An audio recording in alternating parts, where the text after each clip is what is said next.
Welcome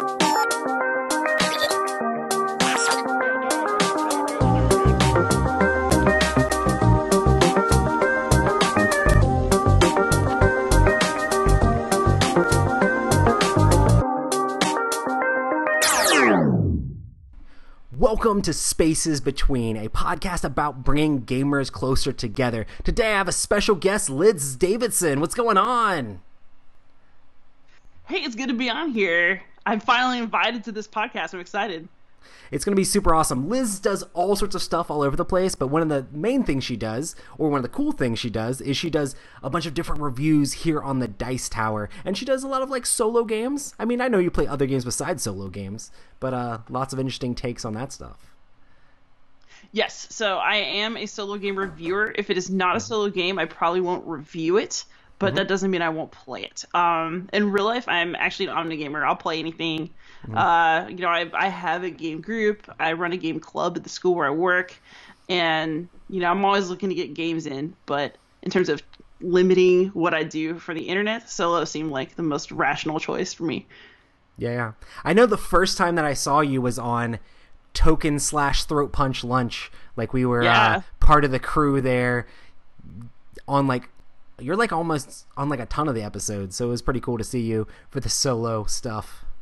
Yeah, those are actually the first videos I ever made for YouTube. Like I had a blog and I was tweeting, and Sam put out a tweet that was like, I'm looking for more voices on Throat Punch Lunch, so send me a message if you're interested. And I remember looking at it and thinking like, well, it wouldn't hurt to send him a message. So I did, and then he had me like make a sample video, and then off we went. And making small videos like became something that I did until I started my own YouTube channel. So I actually was on the Dice Tower before I had my own channel going. That's awesome. Yeah, I remember when he first started that up, I was just like, oh, this is supposed to be like the Ameritrash version thing or whatever. I mean, it kind of morphed into more than that, but at the beginning it was like miniatures and war games and trashing out people and theme, and I was just like, yes, that's where I want to be. But it was cool to have so many different awesome people come through and be a part of that. For as long as it lasted, and without it we wouldn't have Liz. So no, that's true. I absolutely credit Sam with a lot of my future board game activities, because he gave me an opening to try something that I didn't know I'd like. I actually had no idea that I liked making videos until I started making just little ones on my iPhone 5C. Like, it's okay to start small.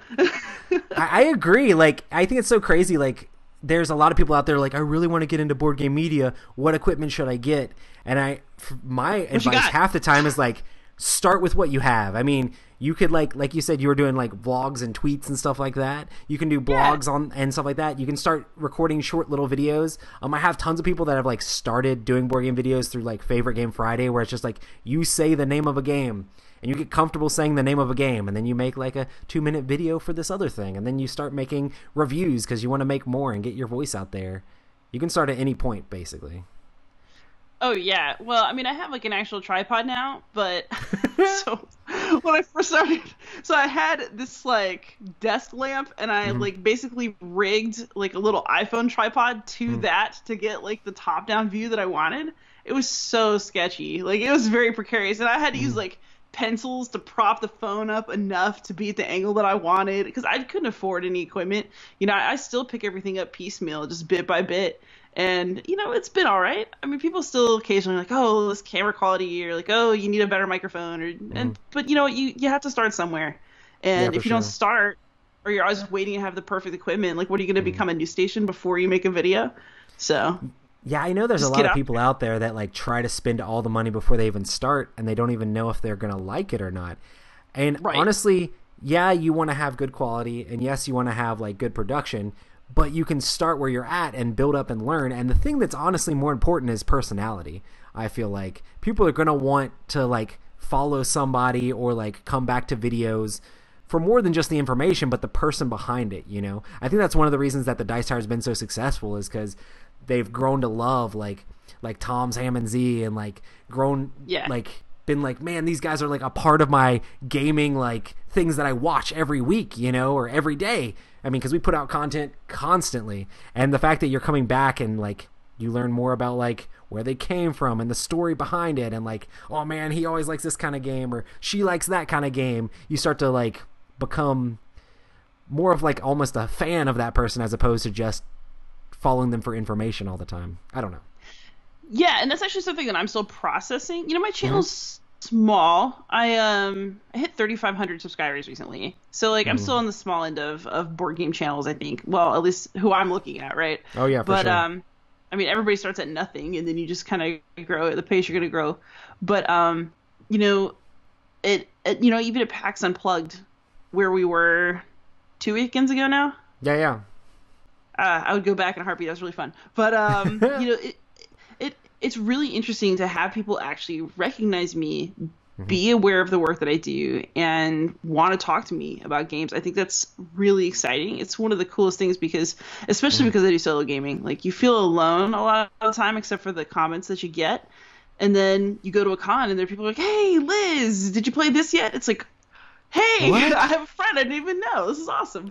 I've talked about that so much on this podcast, is like the people that watch your videos or consume your content, they come up and they're already friends with you, or maybe they'll like know some inside things or know what kind of games you like, and you just haven't met them yet. And it's so fun to like find these people that already know you and already know what you like and don't like, and then come up and like talk to you, and like you get to like, it kickstarts the friendship with people.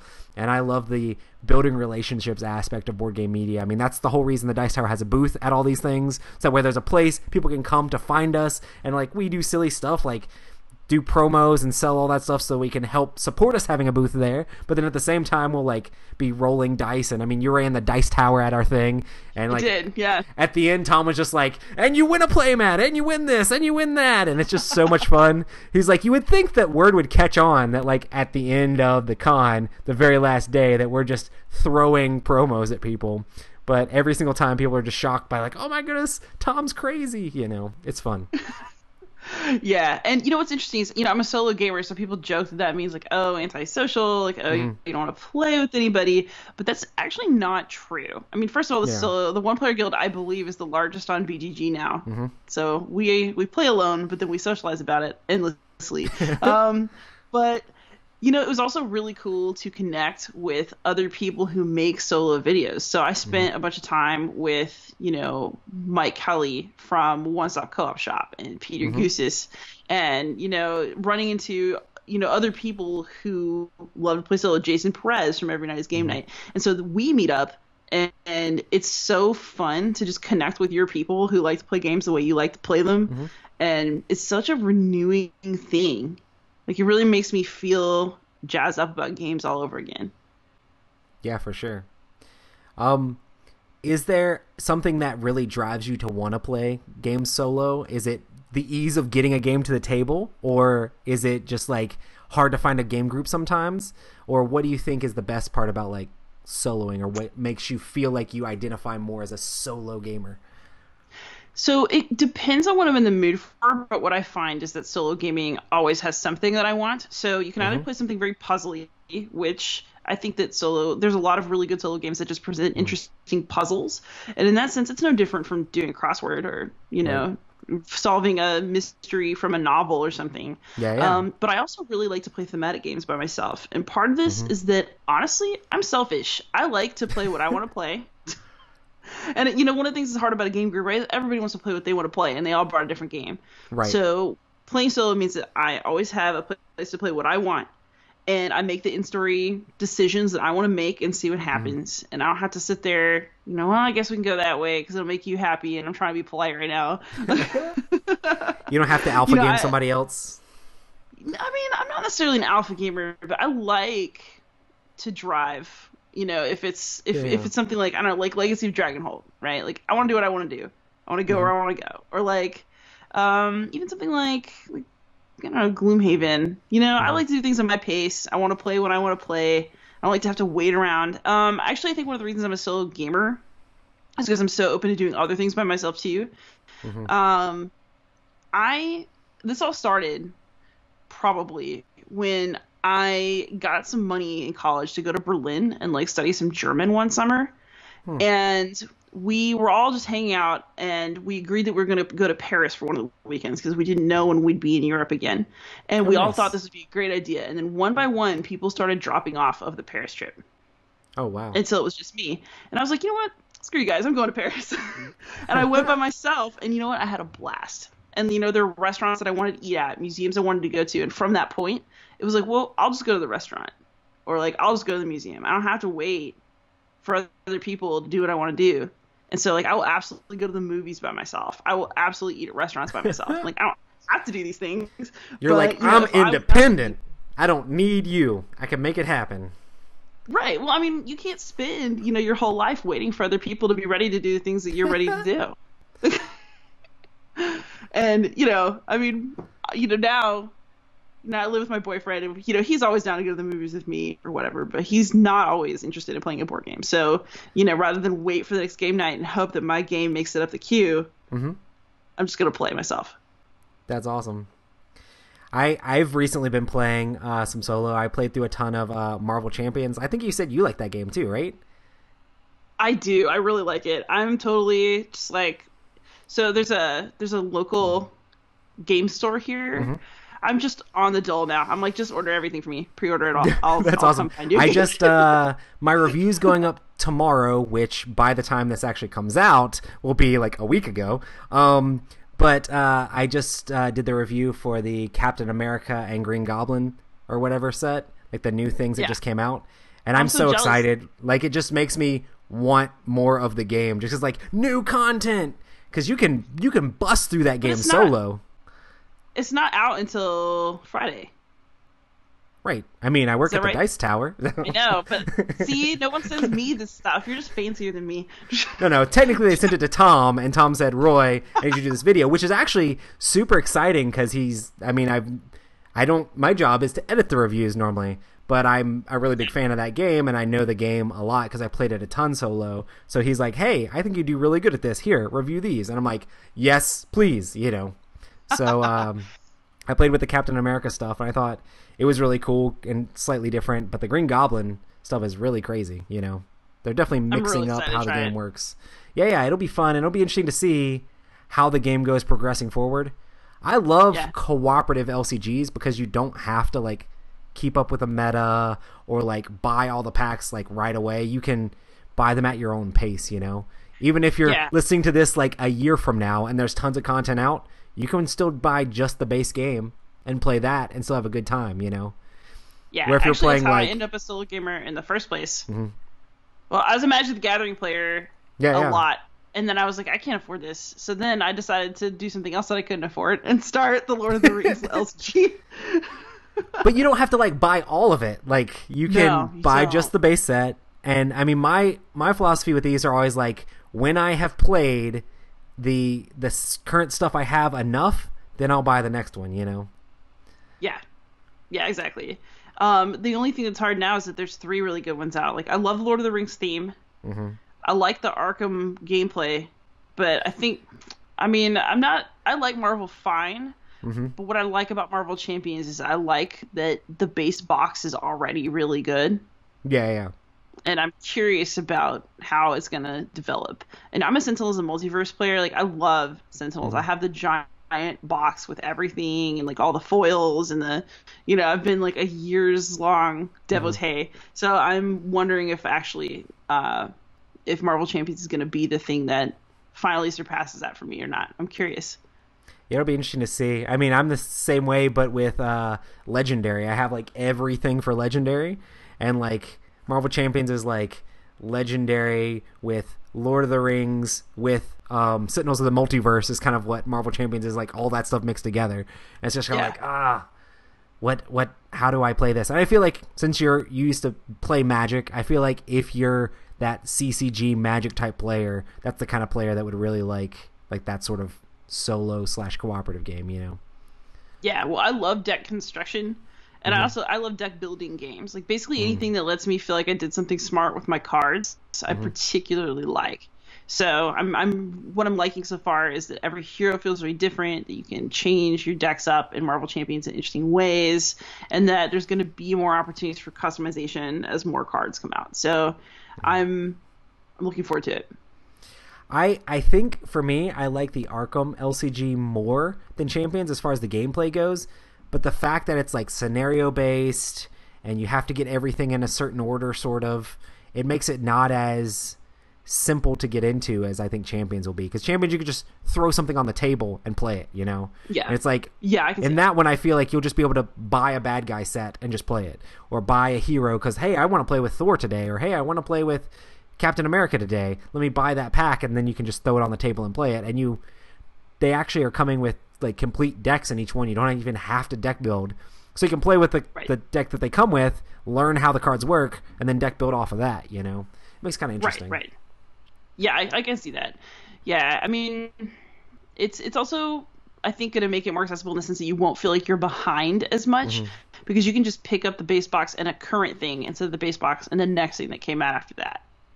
And I think that'll make a big difference because we're a cult of the new culture. You know, I don't think that people want to go back and buy old stuff when they see the shiny new stuff that brought them in the first place. So if you can have them get the base box and the new thing that they saw that they wanted, I think that makes the game more flexible and more welcoming, probably. I just hate, like, there's, like, 7 cards that have to go in every single villain deck.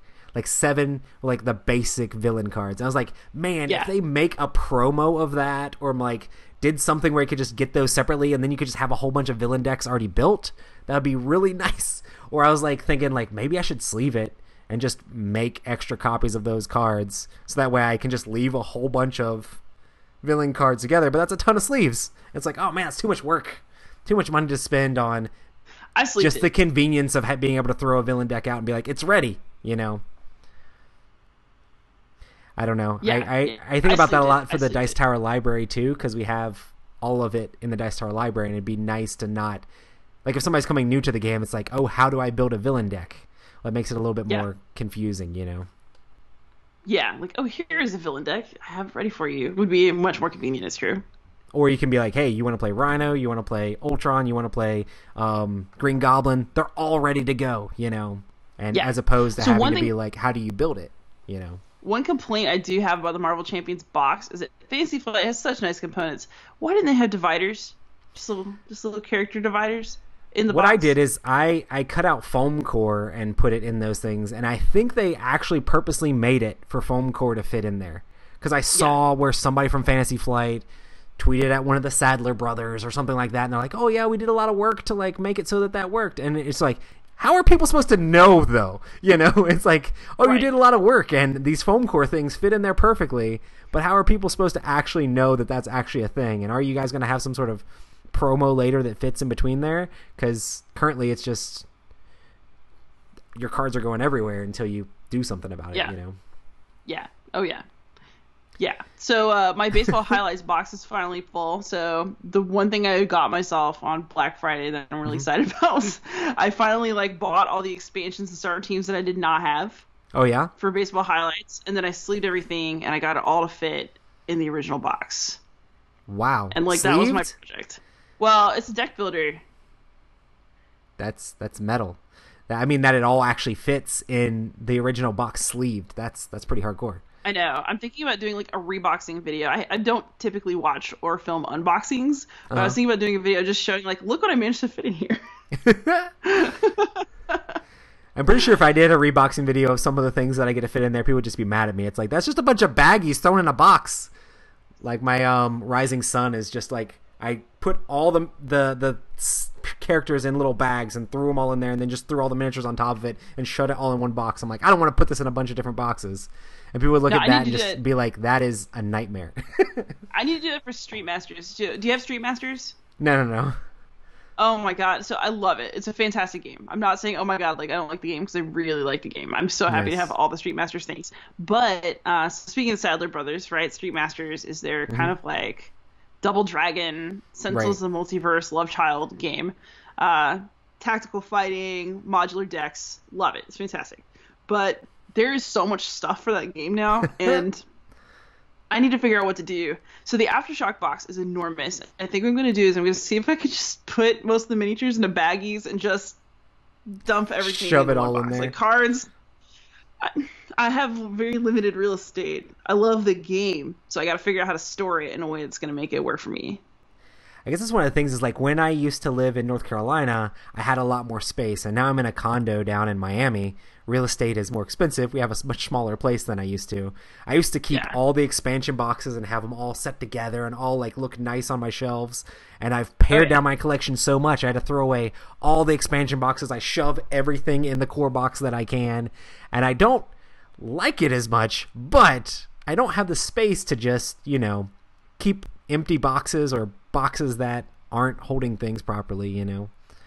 Yeah, and my other, you know, it's like it's the perfect first world problem, right? Like I'm a reviewer and it means that I have games coming in all the time. And I did a huge purge in my collection before I moved this summer. So I switched jobs and I moved across town, and I did a really good job of reducing the number of games that I had. And it's like they just multiplied in the closet again, like they're back. So I need to do some pretty aggressive pruning again just to keep the collection size under control. And I love looking at other people's shelfies of their amazing game rooms with like, you know, the IKEA shelves lining the walls, and they have so many games. It looks like so fun in there, but that's your game room's not just the stacks situation. of games. I mean, I have some shelves in like a walk-in closet in this like this is like the second bedroom, but it's really my office. Mostly I film in here. But I only have so much space, and you know, as games get bigger and bigger, you know, I got these huge game boxes that are just like out of control large. They don't fit on normal shelves. Sometimes they don't fit on. You just got Kingdom Death too, right? Yeah, I haven't even cracked that thing yet. Like, that's a whole project in itself. That's a lot of space right there. Yeah, it's also a game that I funded by trading off other games. And I've done that. I've done that plenty of times.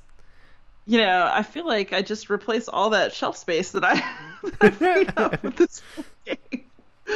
But you know, I'm really curious and excited about the one. I originally thought I was never going to buy Kingdom Death. First of all, I do think the price is outrageous. It is ridiculous. Like, no normal person should be spending that kind of money on a board game ever, frankly. But also, you know, I'm not really a miniatures person. It's going to be an adventure. And you're gonna have to glue some fingers together. Do it. I've bitten off more than I can chew on a number of occasions and gotten away with it. So we'll see. But I also, you know, I always thought about it because, you know, when you see stuff from Kingdom Death, you see the pinups. Yeah. And, you know, the game definitely has some more adult themed stuff that I'm not sure how I'm going to feel about it, like, as I proceed. Right. But I also sort of feel like as a solo gamer, as a solo reviewer, this is something that I just have to play. I have to know.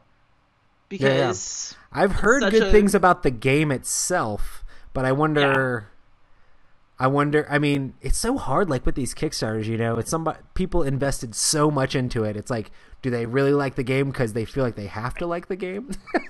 Or do they really like the game because the game's actually that much better than other games, you know? I do wonder about that.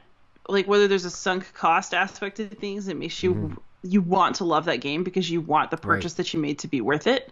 I've, of course, gotten merciless enough that if I don't like it, I'll just flip it on the internet immediately. How do you do trades? Me? Yeah. So if it is a game that I bought for myself and with my money, then I'll trade it however I see fit. So there are board game festivals here in Atlanta where they have flea markets. I'll sell there. Nice. If it's smaller and I don't mind dealing with the shipping, I'll put it on BGG and see if it sells. You know, and that's usually how I offload games that I want more of the main price for. Review copies, I don't feel comfortable selling for full price. So what I tend to do with those is I'll trade them maybe to somebody local. I'll give them away if somebody wants it, because even if it's an expensive game, like, I didn't pay for that. So I don't treat it like something that's, you know, valuable property in that particular way. Or I just trade them for store credit to my local game store dude. And then that's actually how I've got all my Marvel Champions. Nice. That is awesome. So, did you get store credit for extra future Marvel Champions as well? I got enough store credit to get the base and then all of the upcoming expansions. Yeah, I'm so sad. Like, I did the review, and now it's like, man, the game isn't actually coming out for a while, but the things that I reviewed are going into the Dice Tower library. So, hey, if you're coming on the cruise or going to Dice Tower West, hey, there's cool expansions for Champions. Make sure to play those. But I need to get my own copies now, too. So it's like, Yeah, I know, right? But yeah, I actually try not to profit from review copy. Like, you have to get them out of your house. Like, you can't keep them forever. Oh, yeah. So I try to get rid of them as ethically as possible. So I mean, I feel like the amount of work you do for a review, I mean, I understand it's not free at all, but, you know, it's a lot of work to put together a review and the amount of times you have to play it and then put all that stuff together. But, I mean, I understand you want to be as upfront as possible, right? Yeah, well, for me, also, the finicky thing about it is it's... First of all, review copies don't count to me as compensation for anything, because, like, I can't eat that. But also, for sure. But also, I'm not finicky about taking money for a review. I'm finicky about taking money from a publisher for anything. Oh, gotcha. Because I sort of feel like once there's an agreement that, like, the publisher's compensated you in some way for your review, and it's a transactional thing, then I feel like the review is compromised.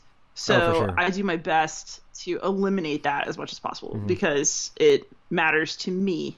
Like, I feel like a journalist, they take review copies, right? But the New York Times doesn't sell off its review copies to make money.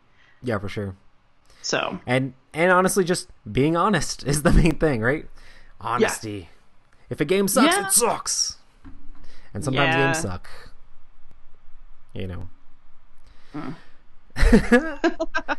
Good stuff. I've done several of those trades on Board Game Geek before. Do you use, like, the actual trading stuff on Board Game Geek when you do trades? You know what? No, I've never actually done a full-on trade through Board Game Geek. If I trade, it's usually local. But I should try it. That definitely helps a lot, because trading kind of stinks, because, like, board games don't have a whole lot of value, and they're pretty expensive to ship back and forth. So it's like by the time you've shipped some games, you're basically paying for half the price of the game you would buy in shipping anyway. Yeah. But for me, I've always been, like, super tight and super, like, I didn't have enough money to spend on all these games. A lot of, like, my collection I got for, like, Christmas presents or birthday presents or whatever, you know. So I would be like, okay, I've played this game, I don't need it anymore, and I would put it on my trade away list on Board Game Geek. And occasionally I get some really good things from Board Game Geek and be able to trade stuff, but I mean, you're definitely not getting a lot of value there. It's a really good way to get, like, out of print stuff, or maybe stuff that you think you would really like and other people won't, because maybe they'll trade it away for cheaper, you know? Right. But it's not very economically it doesn't make a lot of sense economically, because, you know, it's pretty expensive to do, but when you're broke, you got to do what you got to do. It's true. Actually, I guess it's out of print. I don't know what's gonna happen. So I recently bought an out of print game on BGG that I'm excited to get. I got a Gladiator Quest for the Rudis. It's like nice. Tactical, like, gladiator fighting game. I think it had, like, one print run. It was somebody's Kickstarter dream. Oh, that's crazy. And I figured I would just snap it and do some, like, Roman history game fun before I couldn't get it anymore. So that was my most recent, like, out of print grab. The question I think you can still get a couple copies on Amazon. Is there Latin in the game? We're gonna find out. I always look at it. But yes, so for people who don't know, I am a Latin teacher. It's actually really obvious in my reviews that I'm a teacher, because you can tell that I'm about to wail on something if I'm like, well, you know, there are definitely some things to appreciate about the game. Because it's always about to lead to, but yeah. You should have, like, an awesome, like, Latin outro, like, catchphrase or something. Yeah, I don't know. I mean, people just think that that's pretentious. I don't know. I mean, it's pretentious until it catches on, you know? It's like, you know, right. You have to do it enough times until it sounds awesome, you know? What is it that Twilight Imperium has, like, a Latin thing that says, like, Pax something. I don't remember exactly what it says. But it's like some Latin thing on the bottom of the box. I should, like, bring it out so that way, because you could translate it for me. I could, yes. But yeah, what would the solo reviewer's, like, Latin catchphrase be? I don't know. I mean, I guess you could just, Ludo's, I play sola alone. I play by myself. That sounds just sad, though. I mean, I think a lot of people do stuff like, you know, like, people like, you know, Cogito ergo sum. I think, therefore I am. I've definitely seen Ludo ergo sum. I play, therefore I am. It needs to be something like I don't know, like, I'll face the enemy even if I have to do it alone, or something like that. Something metal. You just go with Caesar's classic, Alia Yacta S, the die is cast. There you go. That's for the solo person that isn't very good with not re-rolling their rolls when no one's looking. You know? Yes, I've never re-rolled a die when no one was looking. Never. That so doesn't sound super honest. How do you feel about like when you're solo gaming?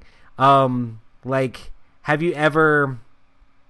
I mean, I was talking with Z and Mike about this in the studio the other day about solo gaming and like what do you do? For me, like I've just like scooped a game. You know, if I was playing Arkham Horror the other day and like I just had like the beginning of the game, like the very beginning, I just had like terrible luck. Like the very first thing that happened was terrible. I'm just like, you know what? Not today. And I just picked it up and started over, you know? What do you do as far as like starting over or like making sure like changing decisions or anything like that in a solo game?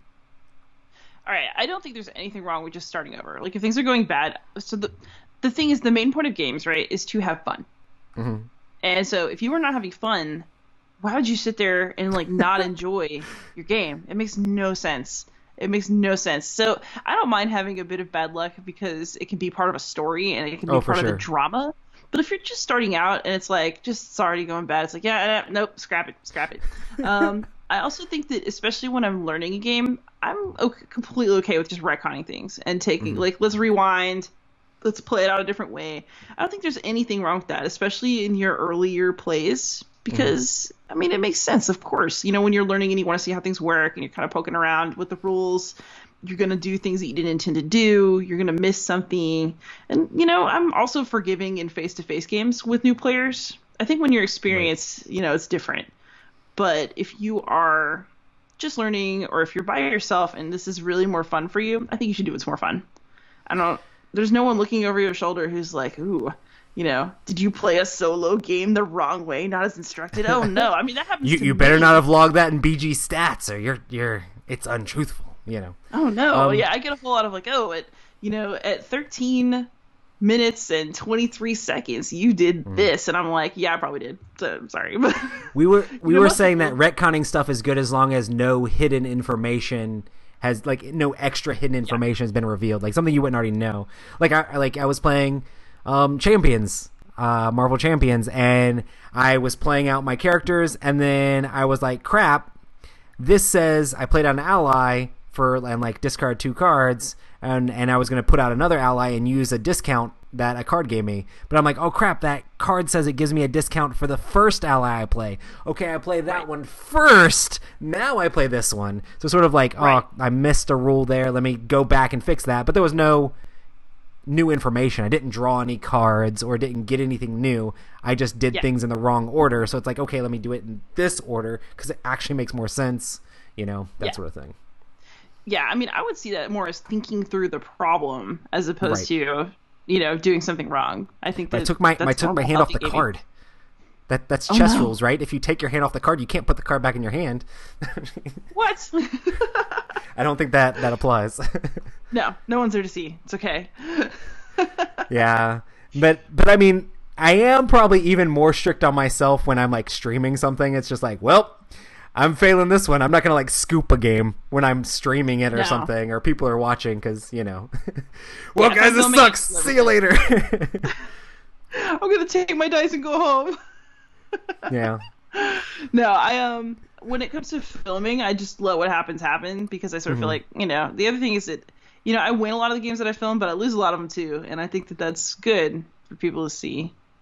Yeah. You know, because I mean, the whole point of solo games, honestly, like you lose all the time. It wouldn't be fun if you won really easy all the time. So you know that part's okay. But you know, if I'm playing by myself and things are just going really bad, and I start to feel like frustrated. It's like, oh, no, this isn't how I need to spend my off time. How do you feel about, I know you said you used to play Magic. How do you feel about, like, when people scoop in Magic? Like, if you're in, like, a tournament scene or, like, when you're playing and somebody knows they can't win, do you think they should be allowed to be like, okay, you win, I lose, and scoop the game? Or do you think they should play it through till the end? Or, like, if you're playing Hearthstone or something and somebody realizes they're going to lose and then they destroy their character or whatever. Or concede the game. I have mixed feelings about that. I mean, if you know you're going to lose and you don't just want to sit there and keep losing and it's one-on-one. Yes. I get that. In a 2-player game, I get it. If you are playing with multiple people. Oh, for sure. Multiple people is definitely very different. You can't. You have to play it out to the end because you can throw off the balance of the other players. Oh, definitely. And cause a suboptimal game experience for someone else because you got cranky. And I sort of feel like that's not really fair. So, like, if I'm having a real crap game and there's 4 people in it, I just suck it up and play it out to the end. I might complain a little bit if it's just been, like, a really long, drawn-out drubbing and I'm just ready for it to be over. Like, I've been there. But, no, you owe it to the other players to play it out. If it's 2 people, I kind of feel like with 2 people it's okay to just bow out. Because then it's like, okay, well, you win as a natural consequence of me losing, and it didn't accidentally make somebody else win. So I think that's okay. And the only thing that's like the worst is when like somebody else is winning, they know they've won, but they're not gonna like finish you or something like that. It's like, yeah, but watch this combo I can do to beat you a bajillion more times, especially in like those CCGs or card games. Like in Hearthstone, half the time if you don't concede, someone will be like, okay, when they could just attack you with one monster, they're like, no, I'm gonna play out this and this and this and then this and then this and this and this and this and this. It's like, and now I beat you by 1,000,000, you know? It's just like, no, I quit. I'm out. I mean, I just see, to me that's not fun, you know? That's at the point where it's like, okay, like, what are you trying to prove here? What was that meant to communicate to the other person? In tournament play, in tournament play in Magic, it makes a lot of sense too, especially if you're trying to save time. You know, it's like, oh, you win. Okay, let's go. Next game, you know, especially when we're paying like best 2 out of 3 or whatever. So, yeah. And my perspective on this may be different in part because I am a teacher and I'm a teacher who plays a lot of classroom games. So one thing that I have learned from running games, even just stupid Latin vocabulary type ones with students, is if they feel like they don't have any chance of winning, you totally lose them. They're gone. Just gone. Yeah. Focus is gone, happiness is gone, engagement is gone, and like, you know, what did you want out of that experience?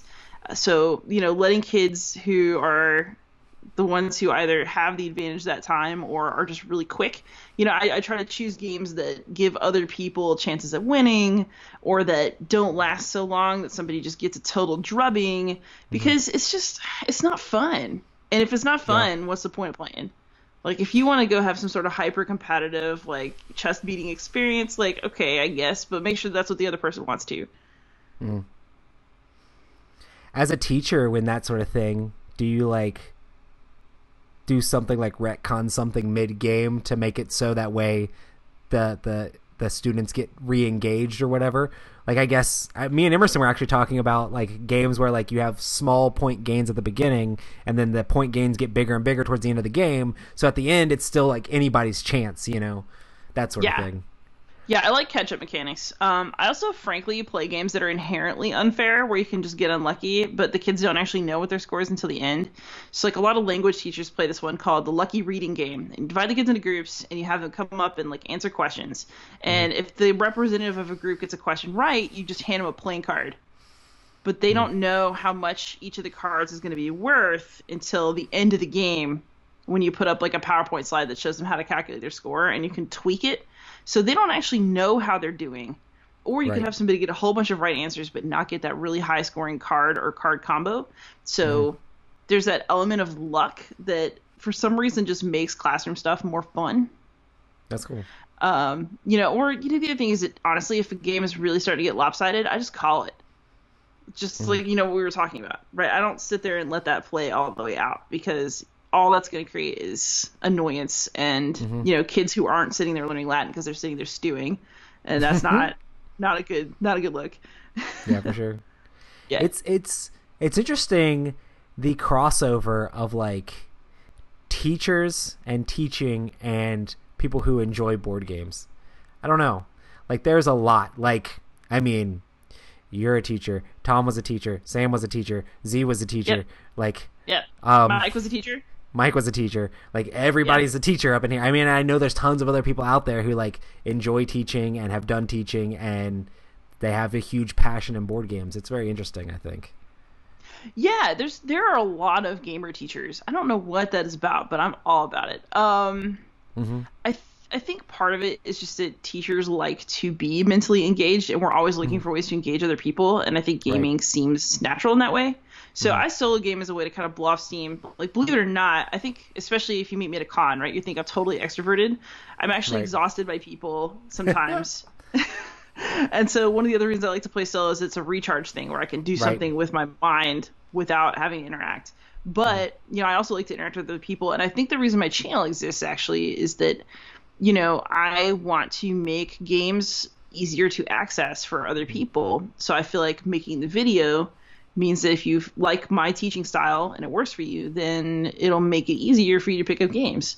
And so, you know, when I make playthroughs now, like, I don't do full playthroughs all the time anymore. I'll typically do like explanations of a couple of turns where I'm really trying to explain every step and like what I'm thinking and what I'm doing, what order, just because I'm trying to put that information out there. So I think also it's not just that teachers like to learn things and engage with other people, but we also like to teach. And so it means that board gaming feels good to people who already like to help other people access interesting systems, right? And, you know, I think it's a natural fit. Yeah, for sure. I mean, I myself love like teaching games and like trying to figure out. I feel like there's a real art to teaching even specific games, you know. It's like once you've taught the same game over and over and over so many times, it's like you can find like, okay, this is how people really engage and understand. It's like if I talk about this part first and then I add this part in there and tie it in with that part, you know, and that's something that like you don't even learn after like when you're learning the game, of course not, but then like after you're teaching the game multiple times, it's like after a while you can really be like, this is how this game works. You can also learn that a lot for like demoing games at a con. You can be like, at the beginning of the con you're just kind of like the game, and then by the end of the con you're like, you know that game backwards and forwards, and you can tell people the right way because like this worked with this group of people and it didn't work as well this way.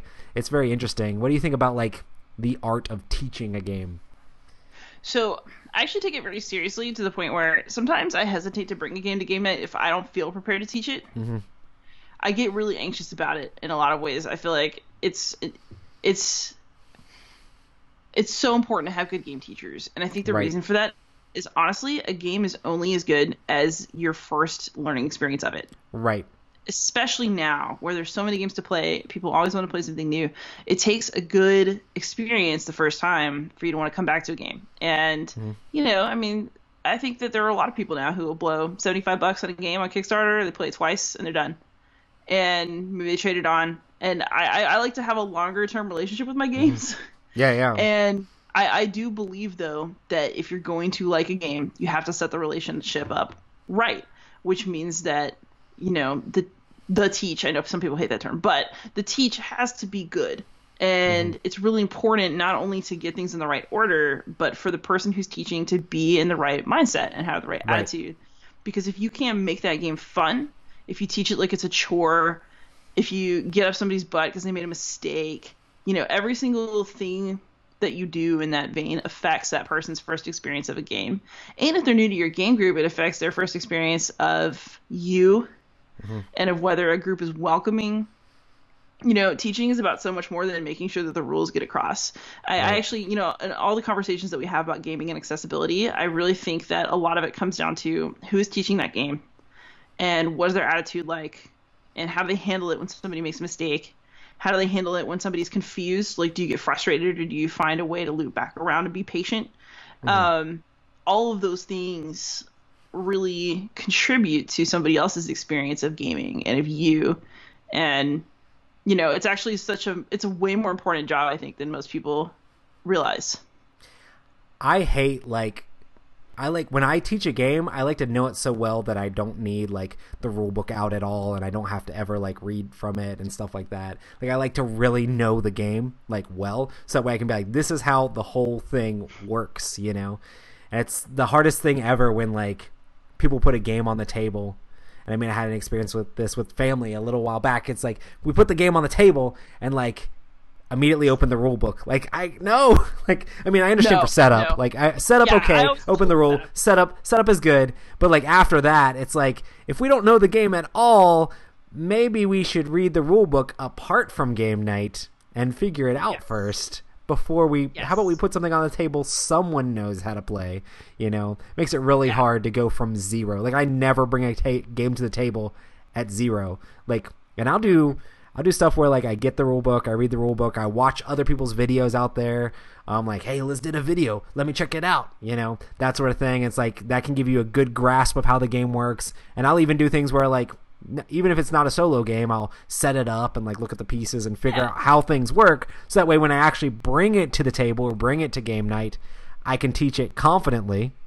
And I mean, maybe everything's not 100%, maybe we find a snag along the way, but I don't have to be like, all right, so each player shuffle your decks, all right, each player draw 3.5 cards. I don't know how you draw a half card. You rip one of your cards in half. Hey, they have games for 3.5 players now, so why not 3.5 cards? That would be so weird. A game where you draw 3.5 cards. You draw 3 cards, and then you take the 4th card, rip it in half, leave half of it on top of the deck, and then the half in your hand. Legacy. Brand new Legacy game. You're not going to be able to play that game very many times because you're going to be ripping up cards constantly. Nobody plays games very many times anymore. It's fine. There you go. So actually, what's really funny is you say that about bringing a new game to the table. So early on in my gaming life, I absolutely made that rookie mistake. One of my friends was at the game store with me, at Atomic Empire, in fact. And, nice. He bought Tricarion. Oh, that's and he's like, we'll be fine. Not a joke. It was not fine. It was not fine. To this day, my boyfriend's like, I hate worker placement games. That's rough. Because the experience was so rough. And like I've played a lot of games, so I don't take it too seriously if something goes wrong the first time anymore. And also, the game group I play with now, like these are people who play so many new games that it's like you learn the language of games, so you can make a lot of inferences and people can leave a lot out in rules because they can trust you to figure it out. But that was not the case this time, and like I thought that Tricarion was not a fun game. And then I played it again when somebody who knew how to play it taught me the game. I loved it. Now I regret not backing it. But it's amazing difference. Or like I've definitely noticed. I'm not going to name names, right? But at my game night, if certain people are teaching a game, I opt to play a different game because I know that their teaching style and my learning style will frustrate me in combination, and that I will have a less favorable impression of the game. So I just don't do it. I don't mind people teaching me games, especially if they know the game really well, but I want them to know the game really well. Like I don't want to like, oh yeah, you can teach the game. Yeah, I know the game. Kind of. It's like, or like you sit down and it's like, okay, let's play this game. And they pull out the rule book and you're like, I need to play something else. Play somewhere else, This is not what I signed up for. But then you're it's weird because you're never quite sure how much someone knows. I guess there could be repeat offenders if they've done it before. But that's one of the things that's crazy is Tom is so good at teaching a game from like learning a game and teaching it from zero. And I'm just like, I can't do it. I can't sit down at a table with a game that I don't know and open the rule book for the first time and then teach it to people.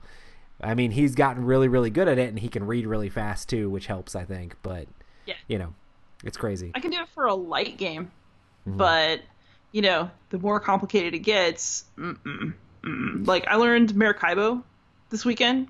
No way could I have sat down and just done that one. Right. So, fortunately somebody in the group had played it before. But, if it's like a little small box game, odds are you can probably pick up and play if you're an experienced gamer. But I don't like to bet on it. Yeah, for sure. if I have a chance to refresh myself before game night, I will do that. Nice. So, I feel bad sometimes. It's like, oh, you're a teacher, you should teach the game, and I'm like, not this one. You teachers have lesson plans. So what do you think about like games or gamifying education, since you do teaching and you said you play games with your kids? What do you think about that? Do you think there should be more gamifying of education? It depends on what you mean by that. Okay, so it's very much a double-edged sword. So, people love gimmicks. So I know a lot of people who love this thing called Classcraft, where your kids have these characters that they level up by going on little educational quests on the internet, and like oh, I learned this thing, and one person's the healer, so if you mess up against the boss, which is just answering question after question, like, oh no, like Let's somehow try to marry these two concepts. And like, I'm sure it works really well for some classes, especially in the younger set. But honestly, I think most games that are overtly designed to be educational kind of suck. And kids know it's a gimmick, and they don't want to do that crap. They don't. Right. And, you know, I think that if you're going to play a game with your students, one of the things that I have an advantage in as a language teacher is that as long as it's in the language, it's fair game for my class. So it's not like doing a math game, right? Because, you know, you can mess up. It's the whole point is for them to just get a lot of input in Latin. So it can go the way I want it to go, and it can be as silly as I want it to be. And, you know, it can flow the way I want. But I think if you're actively trying to get a game to teach people things, like kids see through that really fast. They get jaded really fast. The other thing I actually struggle with in the classroom with games is I would like to play more of them, but the problem is that because of the way our educational system is set up right now, where it's teach to the test, and you know you have to know all the answers. You know, if kids they're like, oh, we're playing a game, it must not be for a grade, therefore I don't have to do it. And then you end up in a situation where there's too many kids who aren't buying into the game because they don't understand that playing the game is the point. Like, it's the getting the language in. Like, my program where I teach, we don't give homework. The idea is that you will acquire Latin by being in the classroom with us for that hour per day. And it works. But you have to have the buy-in and the attention from the kids. And so because school is so task oriented, like I have to complete the task. It's very transactional. Like I will do the worksheet. I will give it to the teacher. I will get the grade. You know, things that don't fit that model sometimes really confuse kids because that's not what all the other teachers are doing. Right. It's not what our educational system is priming people to do. So it creates these really interesting challenges in my classroom because I don't want to do something that's too task-like because that's obviously, I'm going to make this fun, but you're actually working. But if you're doing something that is actually fun, a lot of the kids, because they would really rather be doing their own interesting teenage lives, you know, and I get that, you know, they'll take that as an opportunity to buy out. So looking for that right balance between compelling and actually educational enough and not too repetitive is actually really, really hard in a classroom. And it's something that I think about a lot. I wonder if there's any like established games that could be converted to make them more educational. Like, what if you had like code names with Latin words on it, or you had to play code names pictures where you had to use Latin words to describe your clues or things like that. Just something strange, or a game that's already fun made more educational, you know? Well, you know what's really interesting is that when I played just one, it felt really familiar, and that's because teachers often play a game called Hot Seat, where you write a vocabulary word on the board behind the kids who are in the hot seat, and the other kids have to draw clues on their individual whiteboards for what the word is to try to get the other person to guess it. Right. So like something like Just One, very adaptable. Depending on how wild your group is and how willing to put themselves out there. I mean, teenagers, you know, they're too cool for us, you know. Something like Time's Up can work with the right crew. Right. You know, the other thing I've actually thought about adapting is, you know, things like Sherlock Holmes Consulting Detective. I don't know how well my students would do this, but I've often wanted to make more sort of choose your own adventure, like solve a mystery type things in Latin because, you know, it's fun and it gets the kids to engage more. Like a really good language lesson is getting someone to be more interested in what the language is communicating than in trying to understand the language itself, because that's where that magical like language acquisition happens. Like when you're talking to children, right? They want to engage in what you're doing and what you're talking about. They're not thinking like, oh, I am learning English right now. You know, they're thinking about being part of whatever's happening in the world around them. And so creating those kinds of experiences in Latin for students is what you're looking for all the time. So any way that I can make that happen. I've actually got a bootleg of Love Letter that I translated into Latin that I'm going to try to run with the kids at some point this year. Because it's so few cards, it's easy to get that vocab taught. Oh, for sure. So, you know, I'm actually going to try that and see how they do. Yeah, But escape room games or unlock games could be interesting too. I mean, it almost feels like it fits the theme too. It's like, oh, you find a door with Latin written on it. What does it say to proceed? It's like, yeah. Actually, I think we one of my colleagues is working on an escape room to try with the kids as like a review game when we get back after the upcoming holiday break. So yeah, actually, I don't know what it is. All the Latin teachers at my school are the ones who, like, we run the game club, we run the video game club, the table toppers come gather with us. I play Dungeons and Dragons with a couple of my Latin colleagues and others, like, every weekend. So it's like what you're saying is Latin teachers are nerds. I see what it is. Oh, yeah. I would say it's okay. The nerds won, so it's fine. It's good to be a nerd these days.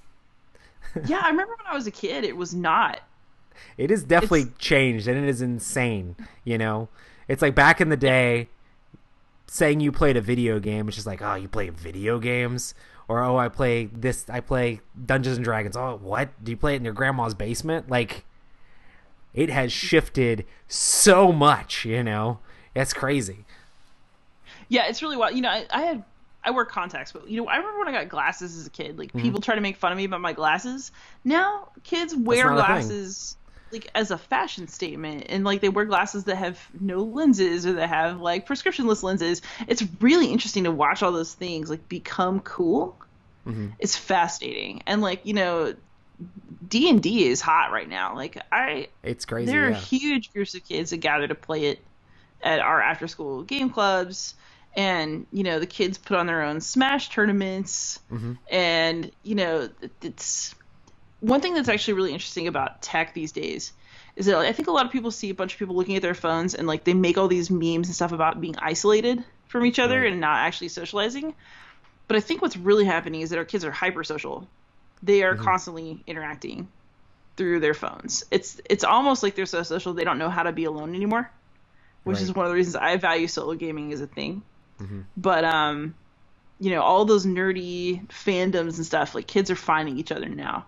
And it's really a fascinating thing to watch. Like at my previous job, I had parents who were very worried because their kid was spending all of her time on a Discord server for anime fans. Oh, yeah.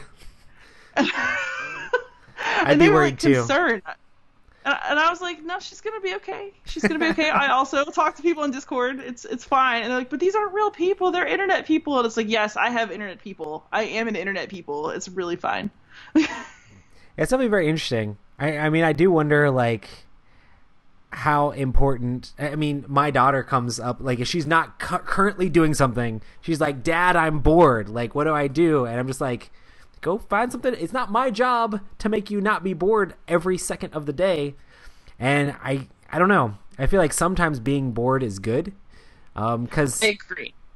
Because being bored helps with creativity, I think, because your mind will start to do things to fill in that boredom, you know? I mean, I've dabbled in game design and stuff like that, and whenever I'm doing mundane tasks or boring things is normally when I'm my most creative, you know? People always say, like, oh man, I had this great idea when I'm in the shower doing whatever, you know? So, like, people get great ideas that are birthed out of boredom. So it's kind of interesting, like, how connected we are and how, like, we're always on phones now and we're always watching something and we're, like, there's a lot less boredom going on in general. Right. That I wonder, I mean, people are still creative constantly all the time, but I wonder how much that doesn't leave room for your mind to try to entertain itself in other ways, you know?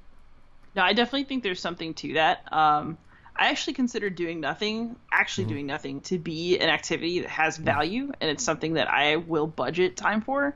I like to sit around and do nothing.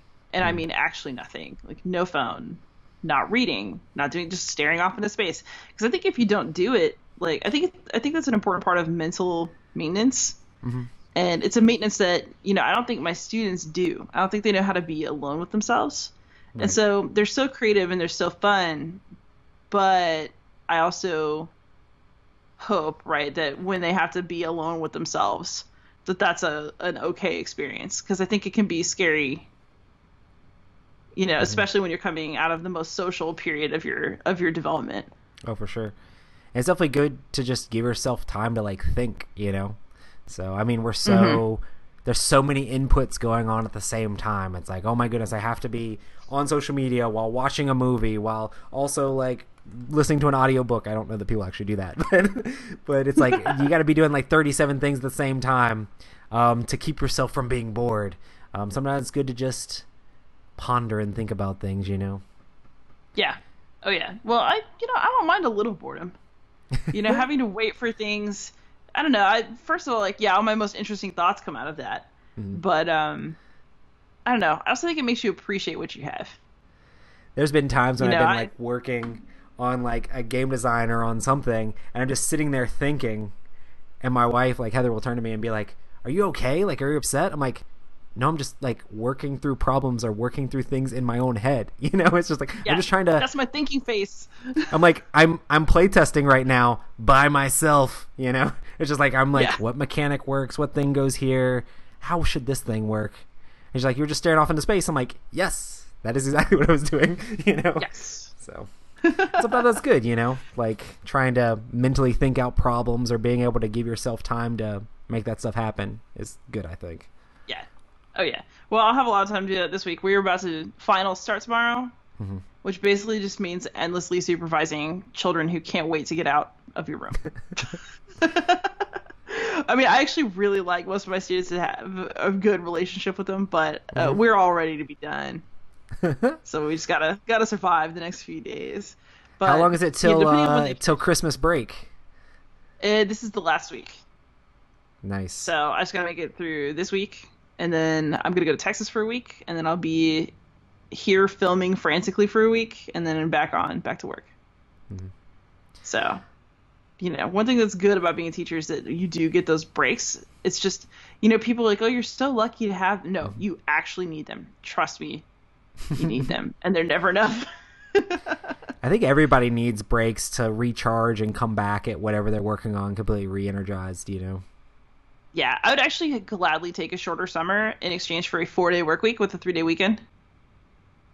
That's crazy. I feel like I would actually be a much more functional teacher with less burnout, and I think the kids would be less burnt out, but, their parents work, and that's just not going to happen anytime soon, so. That's awesome. Cool, well, we have pretty much reached our hour. I know you'd want to talk forever about being bored, But yeah, Liz, if people don't know where to find your stuff, where can they reach out to you, like your social media or find your videos and things like that?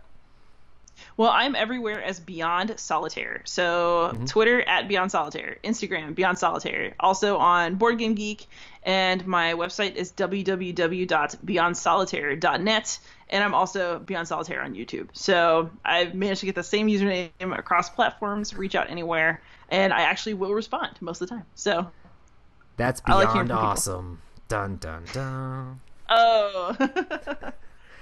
Awesome. Well, thanks so much for coming on the show, Liz.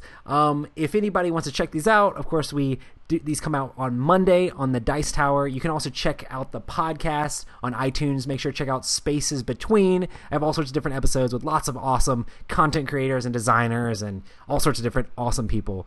Well, thanks for coming on the show so much, Liz, and I will see you on the next one. Me. Cool. Bye, everybody. Bye. Happy gaming. Thanks so much for watching another Dice Tower video. If you enjoy our videos, subscribe to the channel for more fun, comprehensive board game coverage. Also, consider joining us at one of our events. Come to Dice Tower Retreat, a small, intimate gathering where gaming is king. Join us for Dice Tower Cruise, the largest board game cruise. Attend Dice Tower West in Las Vegas for gaming fun on the West Coast, or Dice Tower East in Orlando in sunny Florida.